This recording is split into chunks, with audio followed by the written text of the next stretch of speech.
Richard, can you hear me? I can hear you. It's a really loud echo and some interference.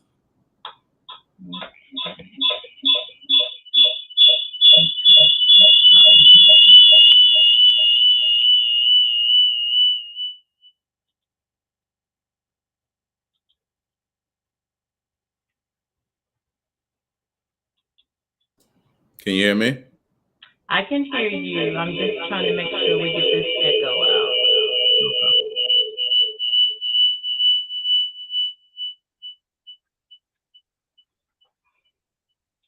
Okay, give me a second. This makes no sense with two of me.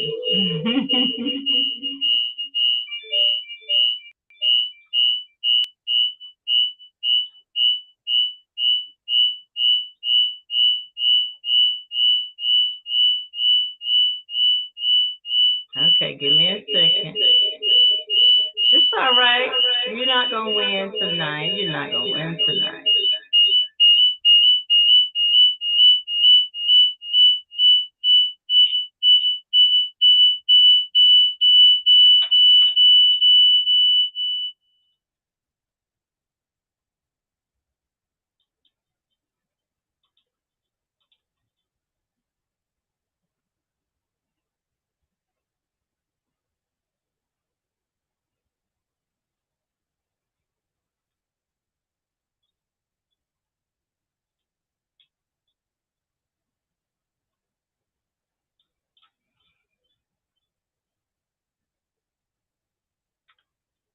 All right, give me a second.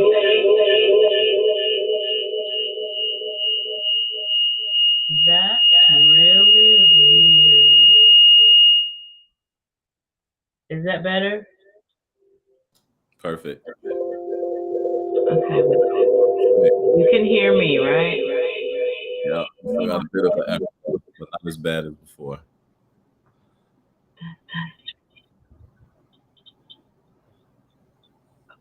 Okay.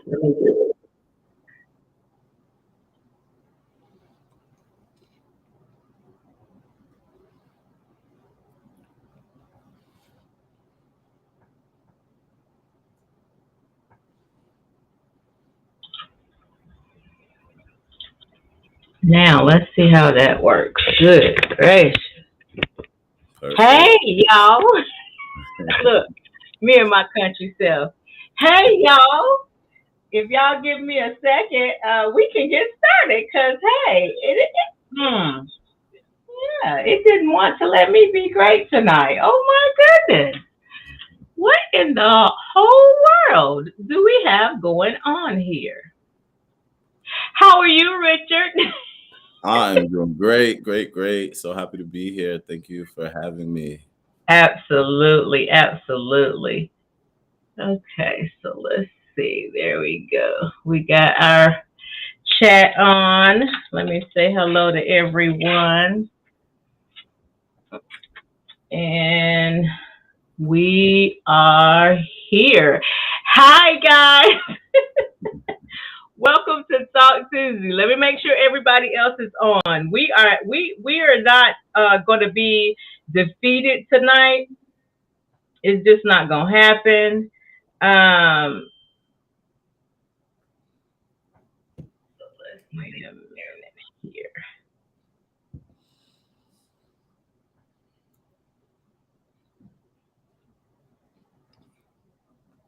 Oh my goodness.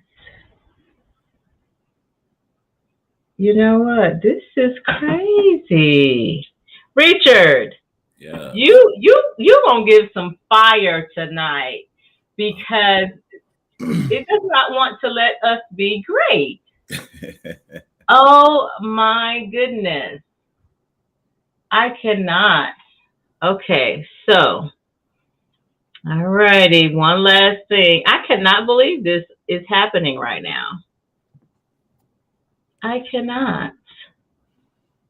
All right, so hello everyone and welcome to Talk Tuesday. It's your girl Tawana Lorraine. We are in the building and it's happening. Whether the enemy wants it to or not. Hello to all of our visitors streaming in. We have several pages going on tonight, and it is going to be astronomical in here because there's a lot of information that we want to get out tonight. Remember, if you are checking in with us on any other platform, if you are on Instagram, hello Instagram. If you are on YouTube, hello on YouTube. If you are on Clubhouse, hello Clubhouse. If you are on Facebook, hello Facebook. We have Mr. Richard Ham. Mr. Rich Ham. All good, all good. Who is going to come tonight and share some wisdom and understanding for us. I am so excited, Richard, for you to be here. First of all, I want to say thank you. Thank you for just accepting this opportunity for us. I don't want my glasses to glare up here. Accepting this opportunity because it means so much, because there's so many people that do not have the knowledge that we've been talking about over the last couple of weeks. You have been very engaging in some of our lives over the last couple of weeks, and I really, really appreciate that. And then to find out, it's amazing what you find out that you don't know, but you don't know because you don't know. I come to find out that Richard has over 10 years of experience in this area.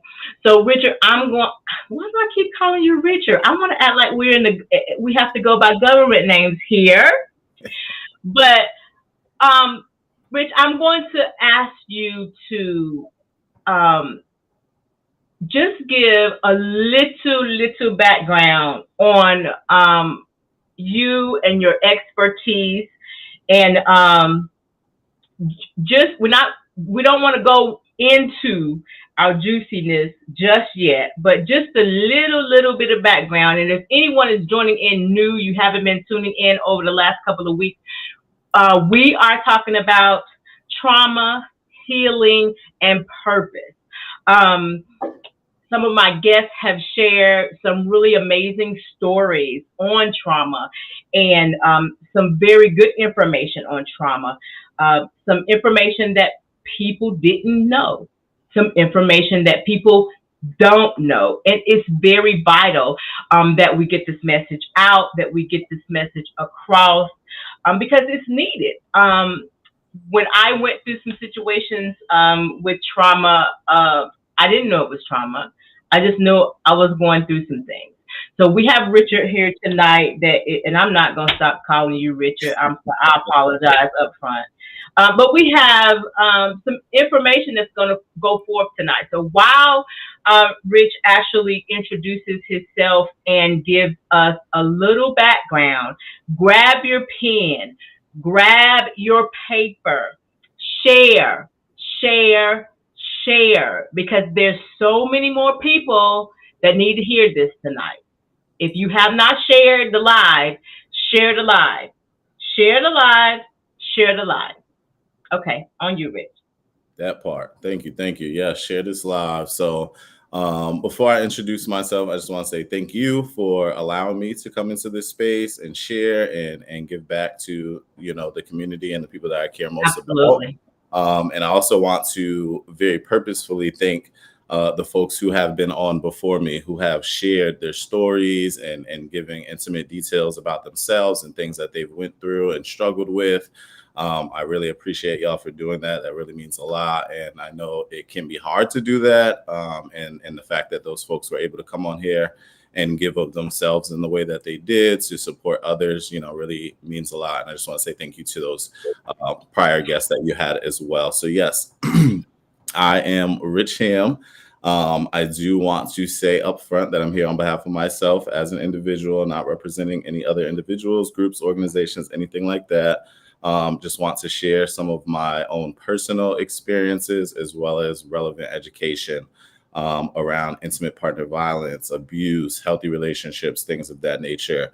of the past guests that you had, the prior guests that you've had, have shared a lot about things that they've went through. And one common denominator that I've heard in tuning into your shows is people are experiencing abuse, and that is a big form of trauma for people to be experiencing. So I thought that it would be a great opportunity to come on here and give a little bit more context and education around abuse and intimate partner violence.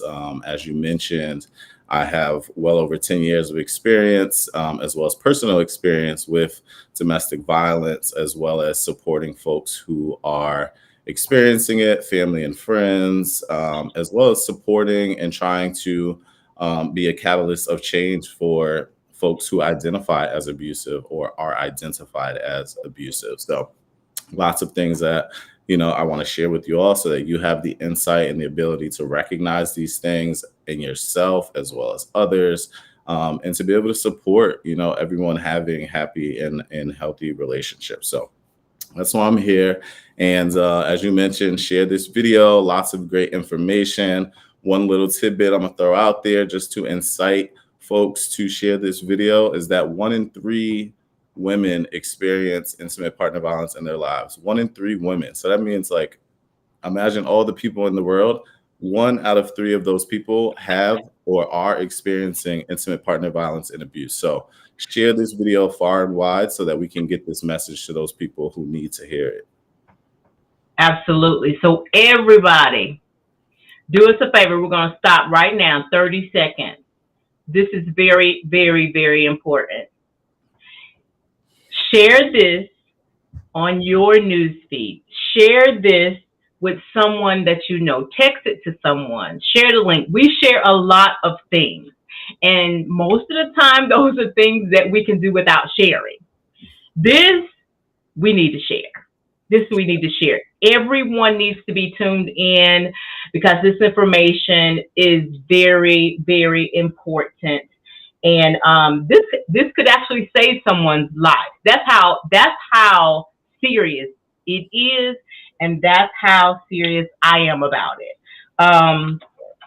There's going to be some information given out tonight that you can use to save someone's life.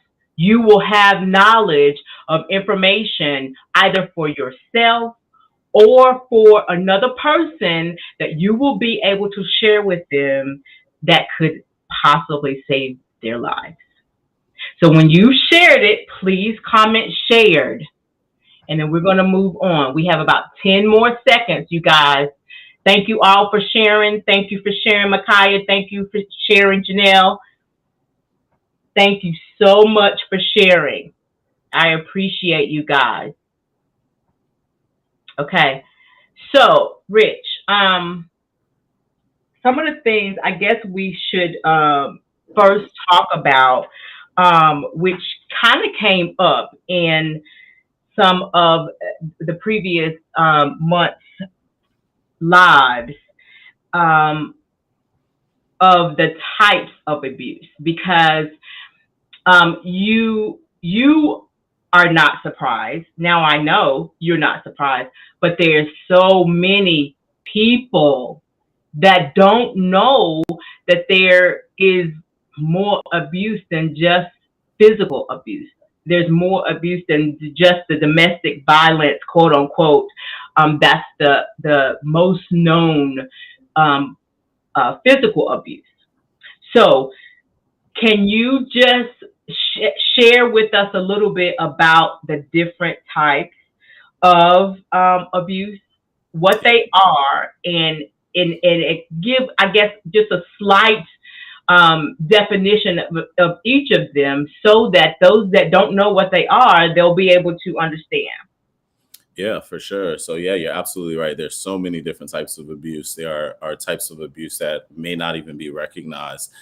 Some of the most common forms of abuse that are recognized are physical, of course. That's the absolute most recognized form of abuse, right? Then we have sexual abuse, sexual coercion. It can be making you feel guilty when you don't want to engage in sexual activities, or you know, don't want to do certain things like that. Of course, rape is rape. That would, you know, be considered a form of sexual abuse as well.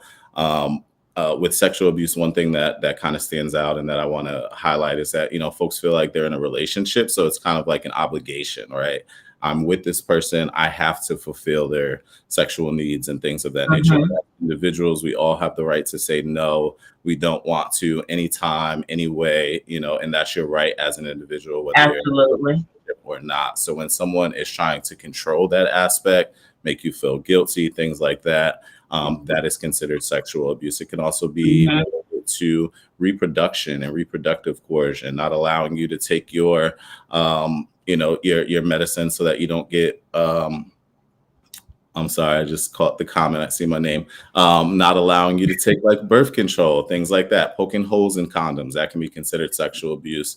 Another form of abuse is digital abuse, which is really popular now. It's 2020. Mm-hmm. There's so many different technologies that are advancing and things like that. Tracking your partner, going through their phone, demanding passwords, things like that. All be considered digital abuse. We also have financial abuse, right? So depending on what the boundaries are that you establish in your relationship, one person may very well be paying all the bills. That doesn't mean that it's financial abuse if it's what you agreed Mm-hmm. to together, you know, in that relationship. But if someone is forcing you to pay all the bills, taking all of your money, not allowing you to go get work, things like that, that can be considered financial abuse. And then, of course, just about every type of abuse has some type of element of emotional abuse, right? Mm-hmm. When someone's doing these things to you, they're going to affect you emotionally. So you're going to be experiencing emotional abuse or verbal abuse, Absolutely. putting you down, calling you names, making you feel less than, things like that can be considered emotional and verbal abuse. And like I said, those are just some of the more common types of abuse. You know, there's Mm-hmm. things that I've heard about as far as religion, you know, forcing you to change your Mm-hmm. religions, not allowing you to go to worships and things like that. That can be considered religious abuse. It's not something Mm-hmm. that is exactly quantified as far as statistics go, but it's absolutely a thing. So, you know, there's so many different ways to be abusive. And one of the most important things in recognizing abuse is about recognizing the power and control, right? One person Mm-hmm. taking power and control over the other person in any way can be Right. considered abusive behavior. Wow. That was a lot of information, Richard. So vital. So vital. I need to hear from some people in the chat. Were you guys aware of all the different types of abuse that Richard just mentioned? I need to know which one, if you knew them all, great. But if not, I need to know which one that you weren't aware of. I need to know which one that you weren't aware of. I'm going to go to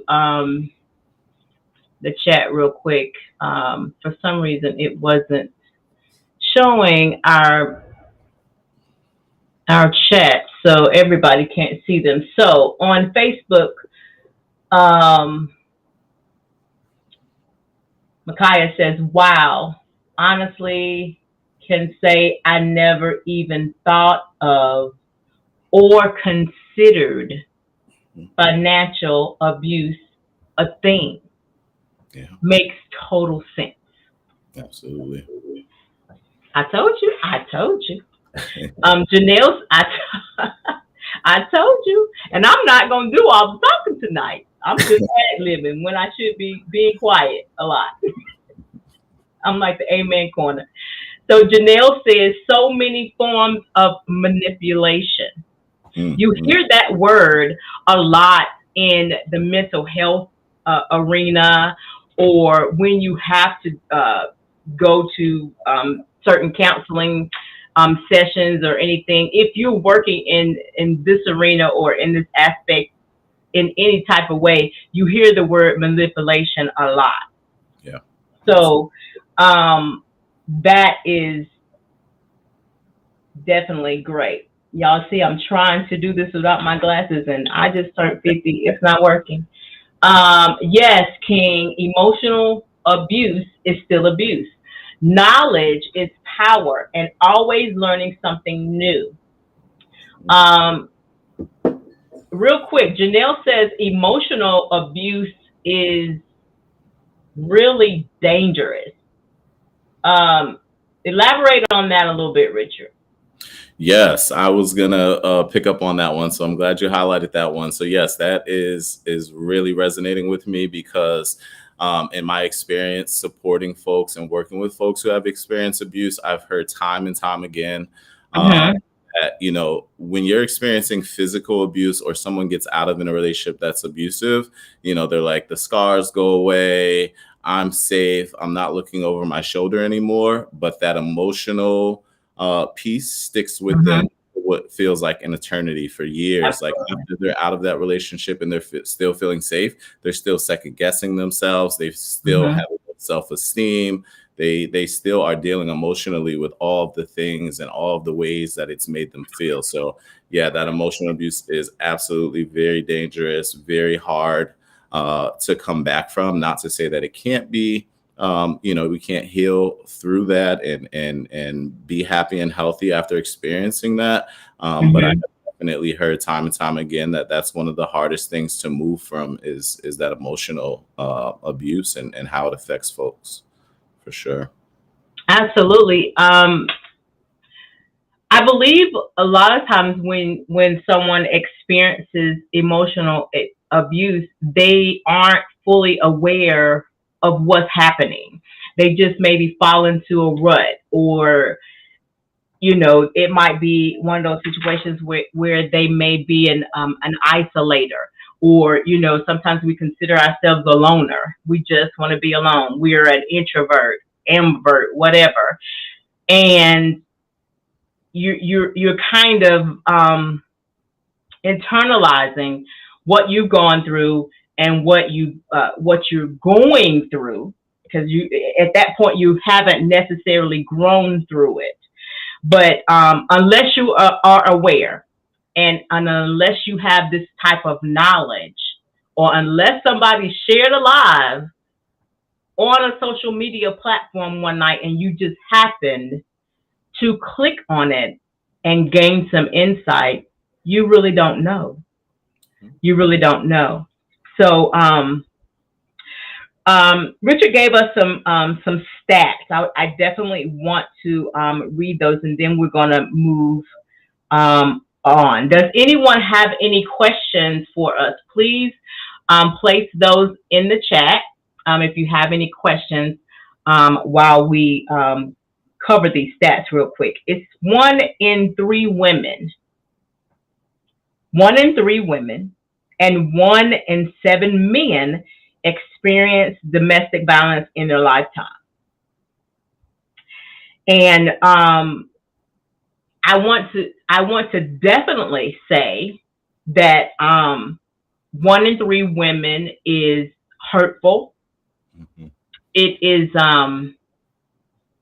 it tugs at my heart because I was one of those women. And don't nobody get any ideas. It was a long time ago, because people will start saying stuff. It was a long time ago. It's been over 20 years since I was involved in domestic violence. So do not, try to make any assumptions. But the surprising fact is, and the thing that a lot of people leave out, is that men also experience domestic violence. Tell us about that, Rich. Yeah, absolutely. Like you said, 1 in 7 men. It's not as common as in women. There are definitely power dynamics at play with gender. But that is not to say that men don't experience domestic violence. And from my experience, the hardest thing about being a male, or even, to totally open it up, someone who does not identify with a gender, right? Maybe someone Mm-hmm. is identify with male or female, but someone who is not female, identifying as a victim, one of the hardest things is being believed, people understanding, people caring, as well as getting resources and support when you call the police or law enforcement because you're experiencing abuse. They look at you like, hey, you're a man, or you present as a man. This isn't nothing serious. It's kind of like figure it out. Right. We don't have time for this, and it puts people into really difficult situations when they don't feel like they're believed, they don't feel like they're valued or cared about, and they don't have the same access to resources that a victim of a different gender may have. Absolutely. I totally agree. Okay, so before we move on, we have Ace Kala. I hope I'm saying that right. Please forgive me if I'm not. Says some emotional abuse might be minimized by others because it's not physical, but it can really affect someone's mental health and self-esteem. You are absolutely correct. Thank you for that. And she also, I think this is a girl. She says, hope everyone knows your feelings are valid and you are valid. Your abuse is still abuse, and that matters. Absolutely. Thank you so much for that. Micaiah says emotional abuse really is very hard, especially when individuals consistently gaslight, always play victim. The older I get, the more I try to extend grace because, like you said, people internalize situations and don't necessarily know how to not pour on to others. Great combo. Okay, so I wanted to. You have something to add, Rich? Yeah, so I was gonna say, if it's cool with you, before we dive deeper into the abuse, can we jump into healthy relationships? Because I think it's really important, if we're gonna talk about abuse, that we have to first understand what it means to be in a healthy relationship, how to be a healthy partner, and how to understand and identify healthy behaviors in other people. Because it's great and very purposeful to support people who are experiencing domestic violence. But I think the biggest impact can be if we can support people in being healthy themselves, as well as identifying when things are unhealthy so that they don't end up in a situation where they are experiencing abuse. That's right. So, Richard, that's where I was actually going. Okay, great minds. At the top of the page. So, in all of that, did I miss what makes a healthy relationship? Did you say that? Nope, we ain't talking about it yet. Okay, let's go there, because I think that's very important. For sure. I think that's very important. Okay, cool. So so some of the key things to think about, elements that make a relationship healthy, right? We think about, I know for myself personally, before getting a lot of education, I thought about healthy relationships just means like my partner loves me, right? I love my partner. It's a healthy relationship, right? But there are very key elements that you can recognize in yourself, as well as the people that you come in contact with, as to whether or not it's healthy behavior. So at the top of my personal list of things that make a healthy relationship is communication. Number one, to me personally. Absolutely. And by communication, I mean honest and open communication, right? If something's bothering you, you can clearly tell your partner that. You can, not be defensive. You can share how you're feeling, what it is that's happening, and then y'all can work through it together. Of course, the other partner has to be healthy and be able to communicate with you as well. It definitely takes two people. You can't do it by yourself. But I think communication for me is number one. No matter what you're going through, if you can talk it out and understand and listen to understand instead of listening to respond and be defensive and be right, then you can have a healthy relationship. The next thing on my list of important elements of a healthy relationship is going to be trust. And I have a question for you, Tawana. So when you think about trust, Do you think trust is given or do you think trust is earned? And I pose that same question to everybody viewing. Like, what are your thoughts on that? Is trust given or does someone have to earn that? Okay, y'all. Richard has given us a question. Do you think trust is given or is trust earned? First, me personally, I think communication is number one as well. And I don't care if you are discussing it through tears, if I don't care what it is, good, bad, ugly, indifferent, you need to be able to, for your voice to be heard. You sometimes you have to have those difficult discussions. And if you can't have those difficult discussions with the person that you're supposed to be in an intimate relationship with, or even your mother, or even your brother or sister, communication is so vital. So it doesn't matter what relationship you're in.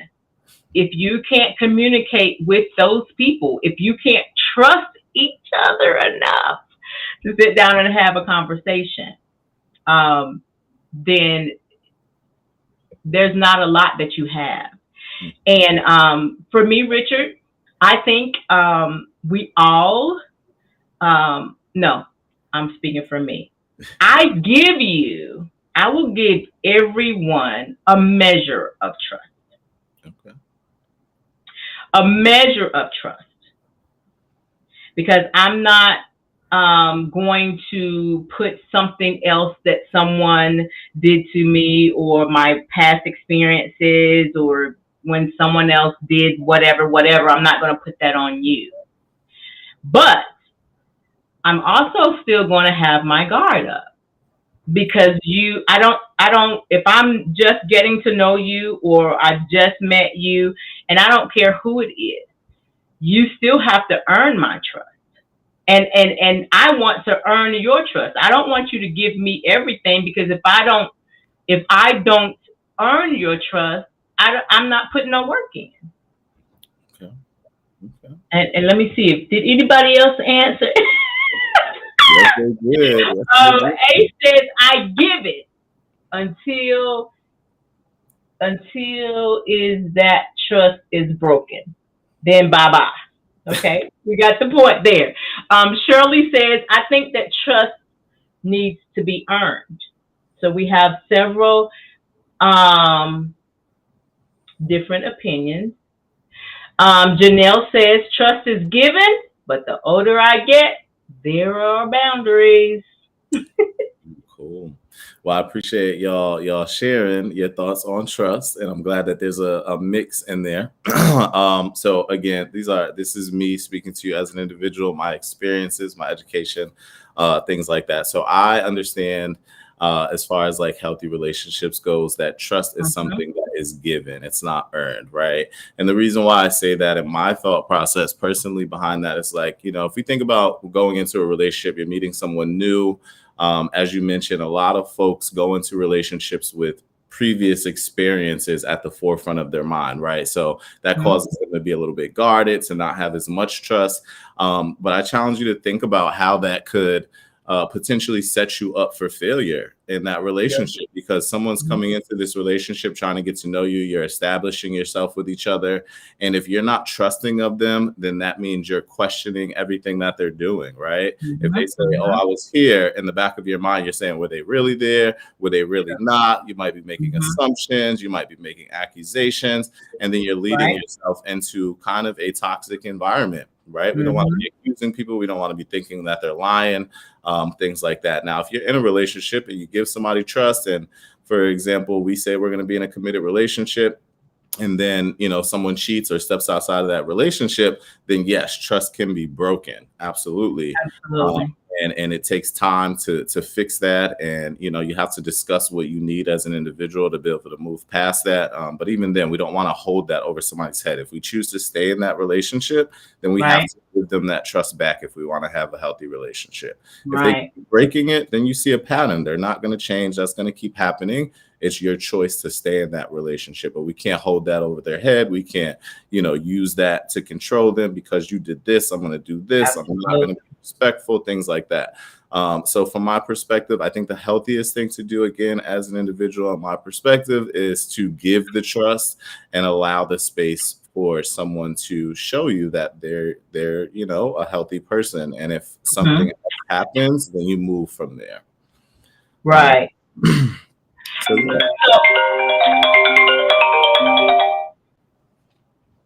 I don't know why my son decides to call me every day. And he knows what I'm doing. But so, and I based on the fact that all of that that untrustworthy stuff takes so much energy that I'm not giving it.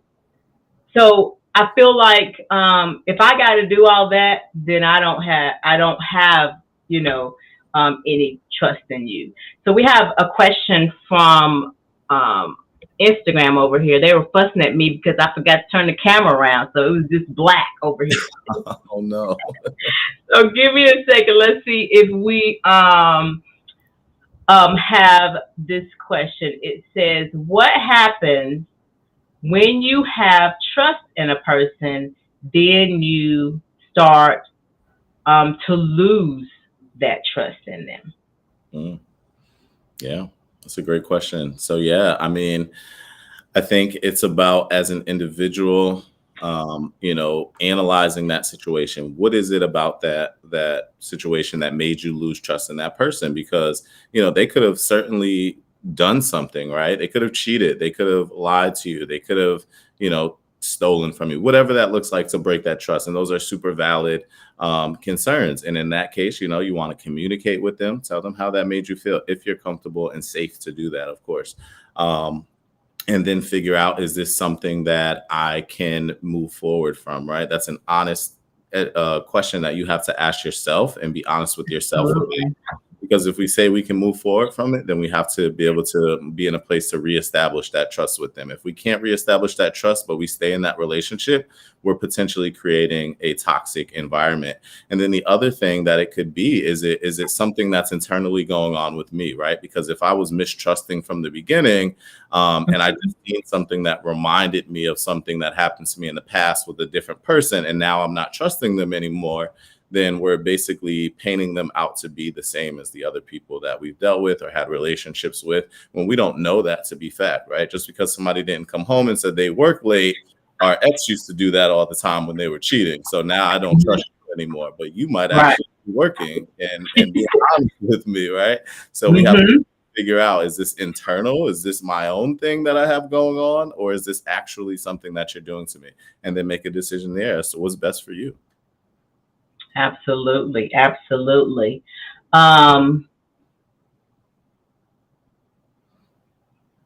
Okay, so Richard, with that being said, do abusers change? Ooh. I put you in the hot seat. I put you in the hot seat. I'm so sorry.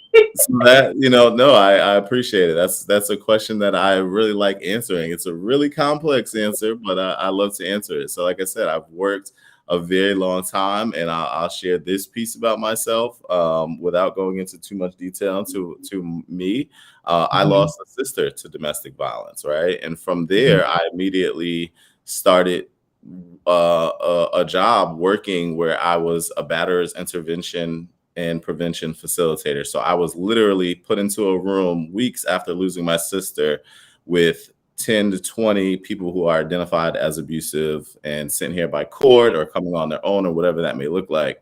And I had a real animosity and a disdain for these people because I seen them as the people that hurt my sister, right?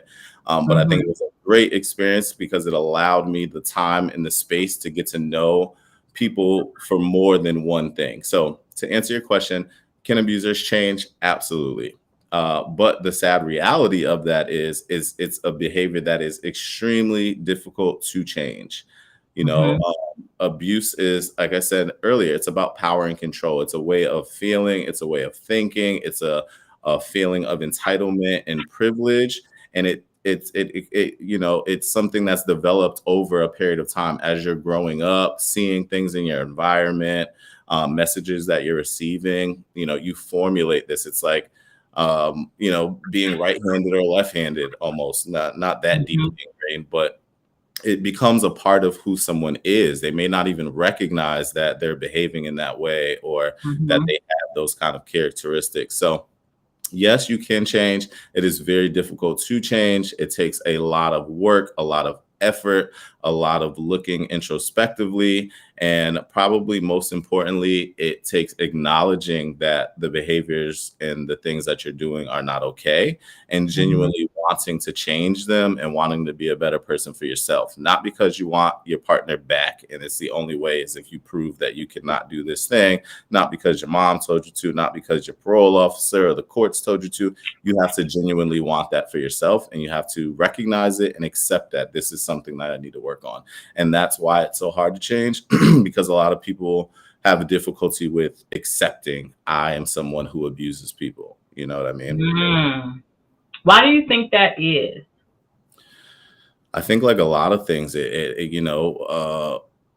acknowledging some of our downfalls, some of our weaknesses, some of our vulnerabilities, some of the behaviors and things that we have that we don't like. It's not easy to be reflective and see those not so positive parts of yourself. I think that can go for anything from, substance abuse to whatever it may be. We all have things that may not be the most positive about ourselves. So it's recognizing that and taking accountability. And accountability is not easy.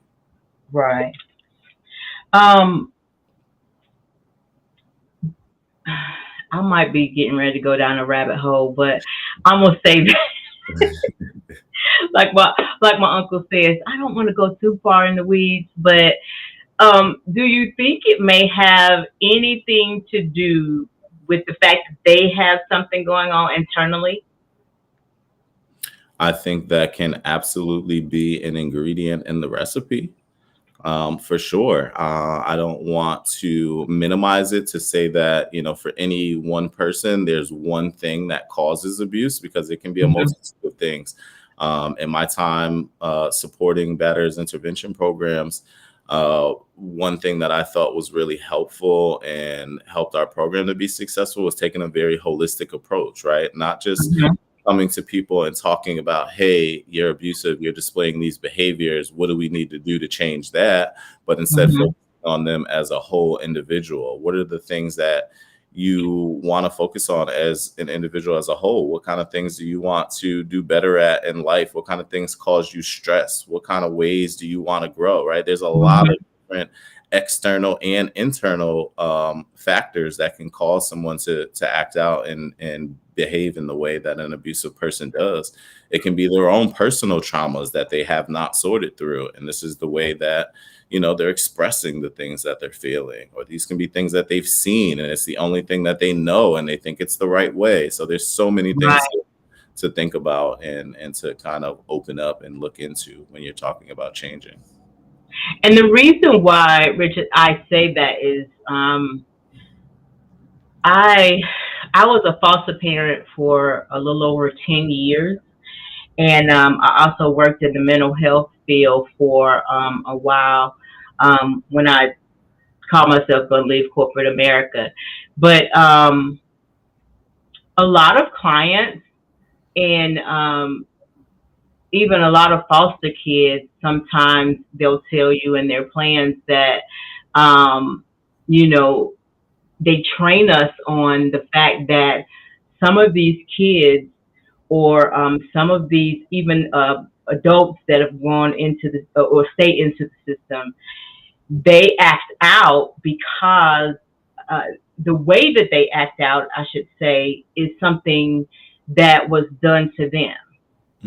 And so that's the reason why I say, or I ask whether it may be something internally, because you hear a lot that molesters were molested or abusers were abused or something like that. And it's a learned behavior for them. So that's how it comes comes to play. And so that's why that came to mind for me, because it has to be something. And this is for me. This is my opinion and from my experience. I'm not putting this on anybody else. This is all Tawana. Once I got some knowledge and learned a little bit about all of this, I would say to myself, there has to be something that's going on. And often I look at folks' actions, even if we're not in this arena, because most of the time we deal with stuff and we keep it all in. We don't discuss it. We don't let anybody know. We just deal with it, and it starts to affect us in so many ways. And I just think it's so unfortunate that we have to, for lack of a better word, suffer alone, because, and that's my whole goal. I know a lot of people are like, why is she doing this? And what's the purpose? And that's fine. If that's the way you feel, then you're not part of my audience. But you're not part of my viewers. You're not even part of my tribe. Because in any and everything I do, because I was that one that always went through pretty much everything alone. I was fine with being a loner. And it went, and a lot of times when you go through stuff alone, it's so difficult. It's so much more difficult because you don't have the knowledge, you don't have the information, you don't have resources. If you have a community or if you have connections, Rich might have a resource that I don't know about, but I know I need it. And I may say one thing and it clicks. She needs that, or she needs this, or she needs that. That's my whole goal. That's my whole goal. I just want to be the person or the connector to the person that I needed. Even from a teenager to now. I want to be, I want to educate, inform. I want to have so much discernment. I always have to end up going to church, don't I, Rick? I'm all about helping people. I'm just about helping people. And I'm not a selfish person. And I know that there are so many people that are in the same space or spaces that I was, that may need some help. Yes. Okay, so let's see. I'm going to try to do this without my glasses. Abusers generally have been abused. Oh, I see. I ain't even look over here. And their abuser never accepted accountability for their actions.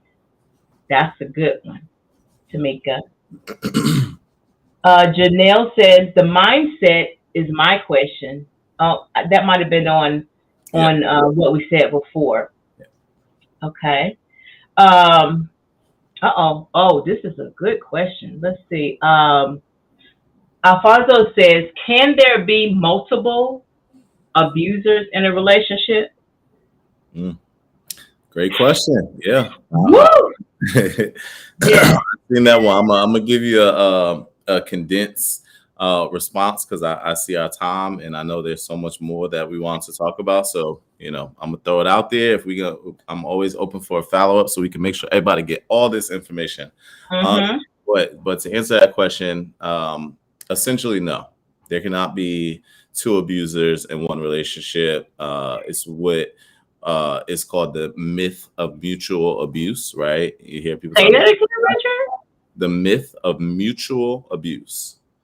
You might hear people saying like, oh, we both hit each other, we're both abusive, we both do this, we both cheat. whatever that may look like, right? So that's not both people are abusive, which typically and almost always happening is that one person is abusive and the other person is trying to get some power back in that relationship, right? Because again, abuse is all about power and control. One person having more power over the other. So if one person has more power over than the other, that's abuse. If neither partner has more power over the other, that's not abuse, technically, by definition. So one person is vying to try to get back abuse, or one person is responding to that abusive person by utilizing the means that they have, which is sometimes fighting back, which is sometimes, if you're cheating on me, then I'm gonna start stealing your money, because I feel like I have no power, no ability to make you stop doing these hurtful things. So I start doing things that are not healthy either. But that doesn't make you both the abusive partners. And a lot of times, early on in the relationship, there will be like a power struggle where you'll see a lot of unhealthy behavior from both sides because somebody's trying to establish power over the other one. And which is toxic, and y'all just need to split ways, but I ain't gonna tell you what to do. I totally get it. That makes a lot of sense because you're just going back and forth with each other and pretty much almost doing a tit for tat. Exactly. Yep. Okay. How do we get young people to understand the different abuses? What do you think? Conversations, have these conversations, and as younger or older young people that we are with these younger young people around us, find ways to have that conversation. It's super important. Talk to them about what the relationships look like.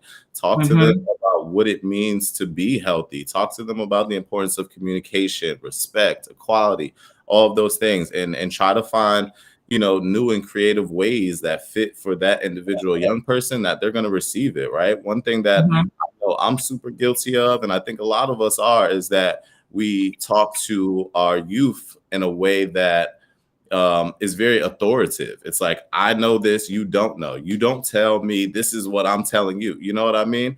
Create the spaces where they feel comfortable to talk to you so that we can really have these conversations. They can really listen and they can give feedback and they can share their thoughts. And we just got to not be judgmental. We got to, hear them out.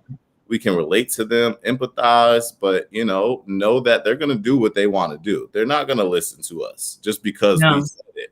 But we can plant those seeds and we can share those things with them that when they're out doing what they want to do, in the back of their mind, they're going to be saying, yeah, I know, my big homie Rich, my cousin over there, was telling me the other day about like somebody who doesn't know how to communicate with me and just yells all the time. It's not healthy. So when they see that happen, that's playing in the back of their mind.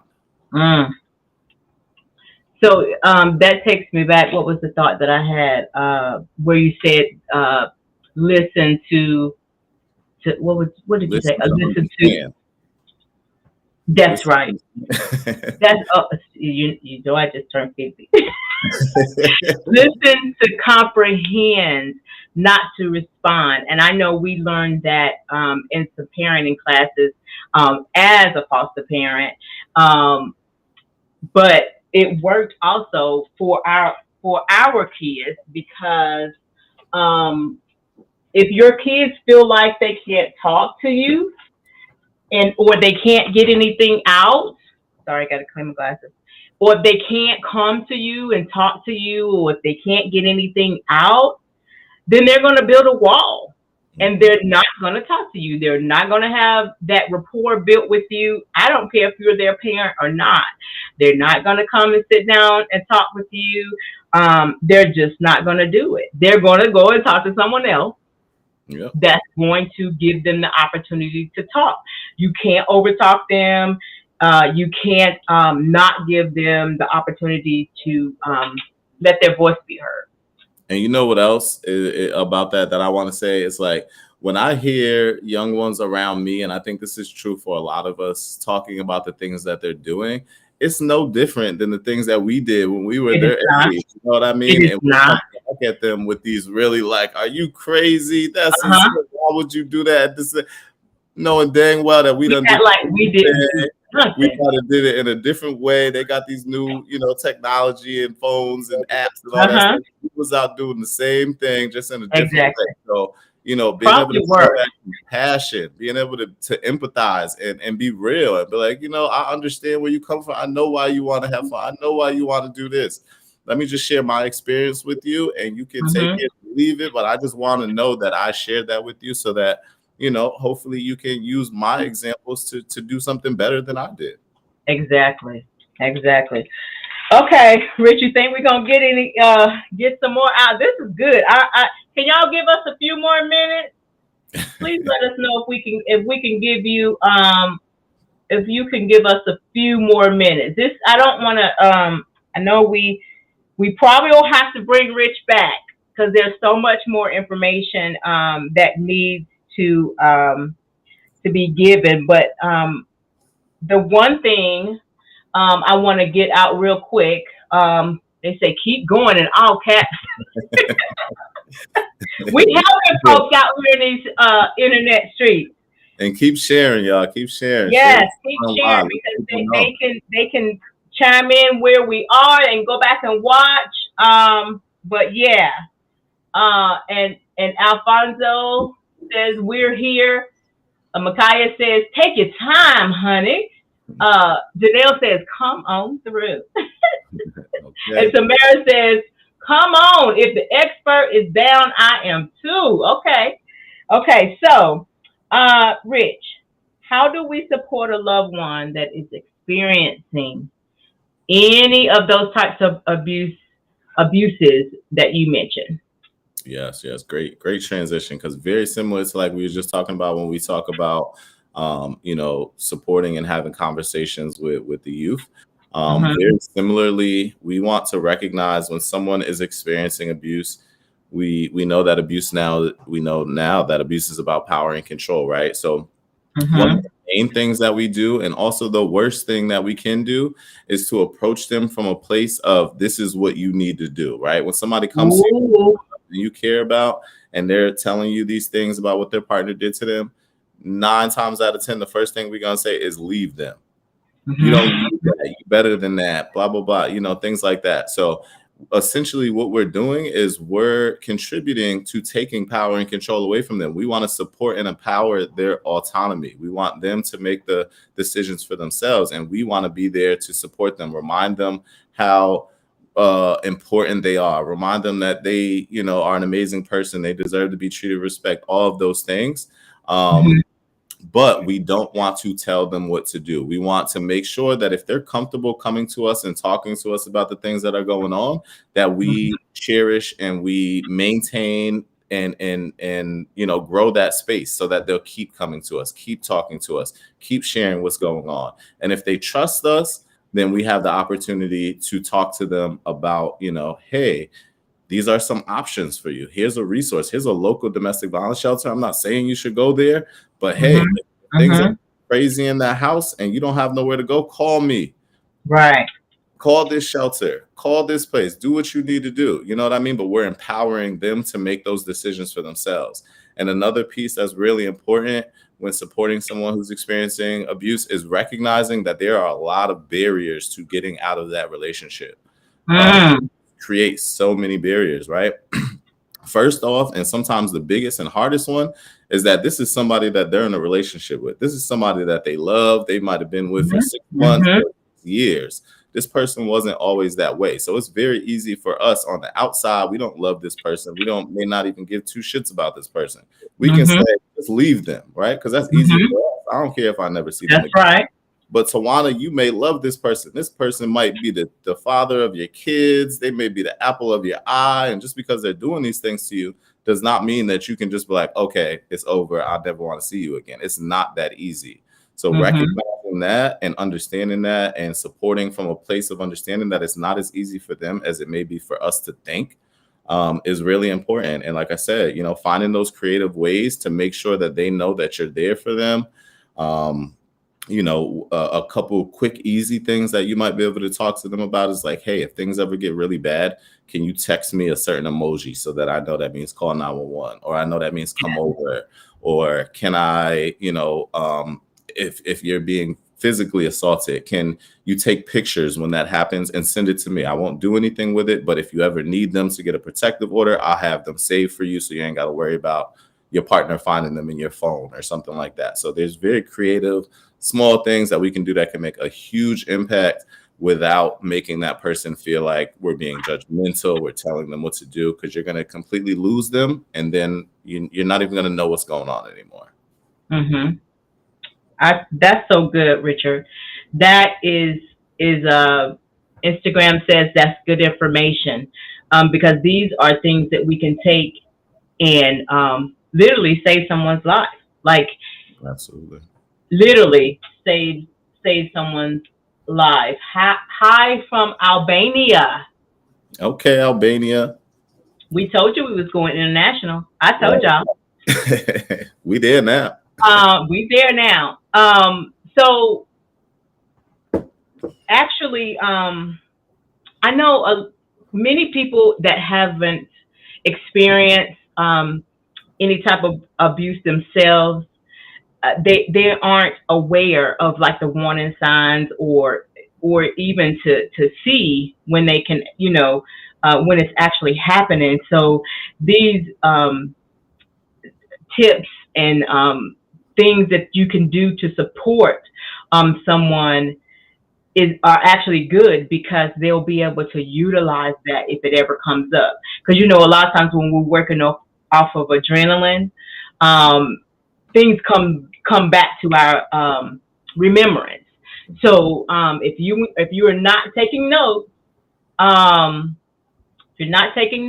hope you're taking mental notes, where we can help the next person and be able to save a life, because there are so many people.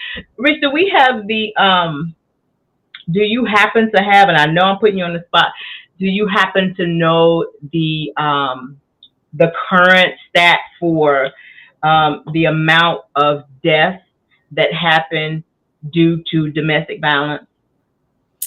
I don't have that currently. I know I had it a couple of years ago, but Google is always a friend. Is there anything else that you wanted to add on that topic?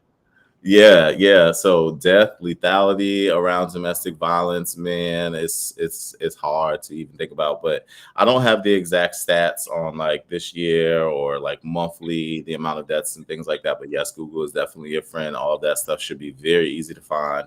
But what I can say about lethality, a couple quick things to leave y'all with that I think will be really helpful. In your own relationship, if you're experiencing abuse, if you know someone else is experiencing abuse and you're supporting them, things to be aware of that really highlight the potential for lethality is if the abusive partner owns or has access to firearms, the chances of someone dying in that relationship increase by 500%. 500%. Wow. Additionally, some things that indicate there's a high lethality risk is when there's sexual abuse involved. If there's strangulation involved, the chances of someone dying are really, really high as well.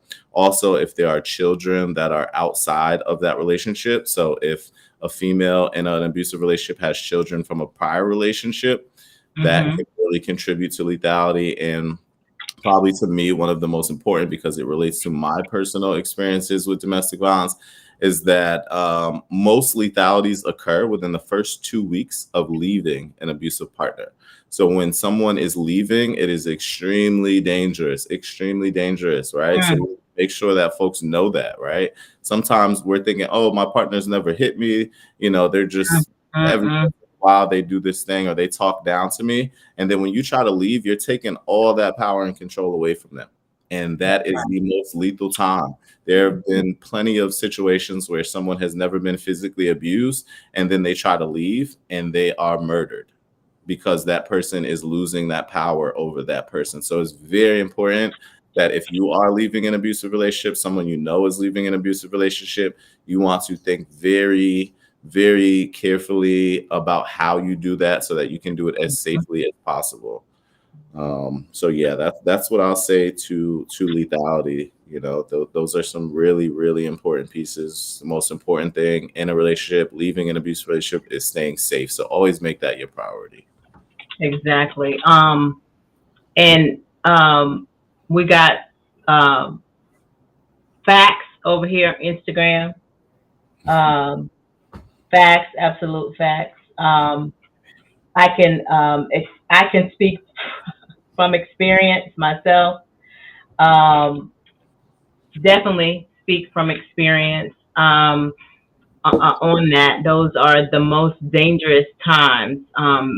As a teenager, I talk about the situation in my book, or my first book.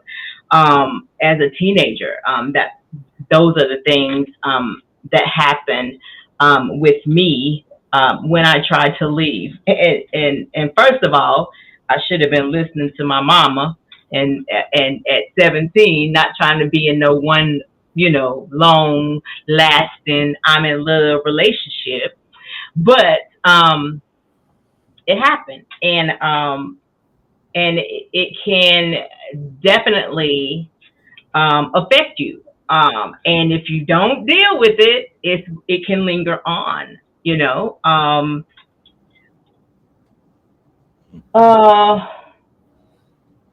Last question, off the ringer, Richard, and we have some comments that I definitely want to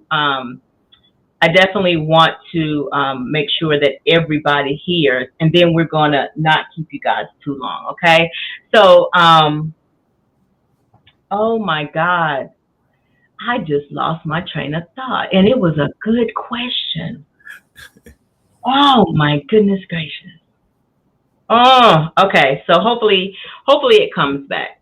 Okay, so Tamara said earlier, let me see what that said. That was when we asked about the children. I think this is a very, very important comment that we need to share with anyone.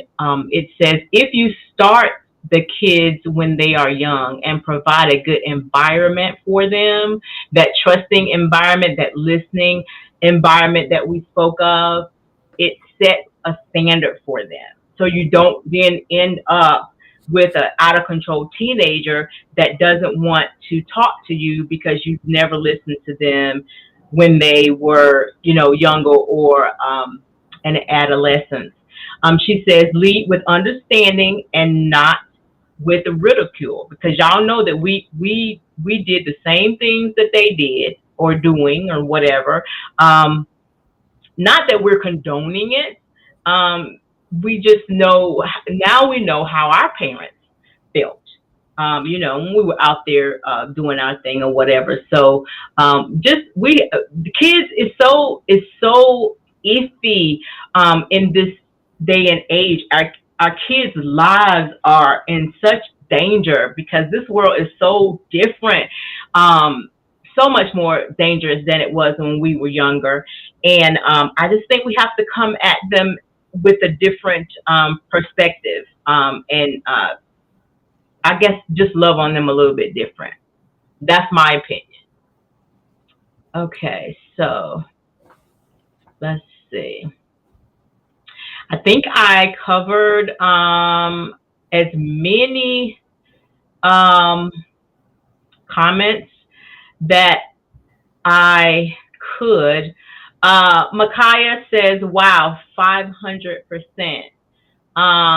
Was that a comment or did you make that? That's in relation to the increase in danger when there's firearms present. 500%. Yes. Okay. Cool. Okay. So when I checked with Mr. Google over here on how many people die due to domestic violence each year, it says 4,000 women die each year. That's 4,000. However, it says more than 30,000 deaths a year worldwide. So maybe that 4,000 is United the States. U.S. Yeah. It also says 16,800 homicides. So that's a big difference. So it's homicides versus they might die due to injuries. Gotcha. Yeah. Yeah. That was Right. something I meant to mention with the strangulation, just for awareness, right? So we know that strangulation is a very high lethality risk. One thing that completely shocked me when I learned it is that if you are being strangled or choked to where you're losing oxygen, right? It's a very common tactic in physically abusive relationships. You can actually like survive the incident. A lot of people are like, oh, I don't want to go get help. They're not, ready to get medical help or law enforcement help and things like that. But you can actually die up to 2 weeks later from that strangulation, because it can cause like a blood clot to kind of tear and be roaming through your body in that time. Wow.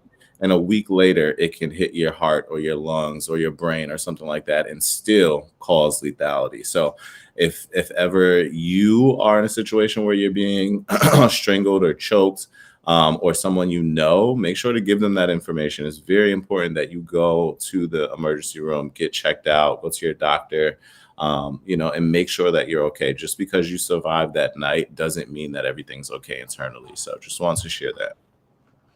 See, I told you it could save a life. Oh my God. Oh Jesus. That's very important. That's very important. Tamara says, guys, if you are not taking notes, you need to pass on this replay for the people. For the people. Any last questions before we let you guys get some sleep on tonight? We're here to help you. That's the purpose. We want to provide you with this knowledge. We want to provide you with insight, wisdom, resources, as well as life-changing information. Any more questions before we head out tonight? And if there are not any more questions, one thing I did want to leave y'all with on a kind of a positive note, we talking about abuse and really heavy stuff. One thing that is super important, Tamara said, that's called partial strangulation. It's a felony in 48 states. That's right. My God. Don't get thrown under the jail. Keep your hands off. Wisdom.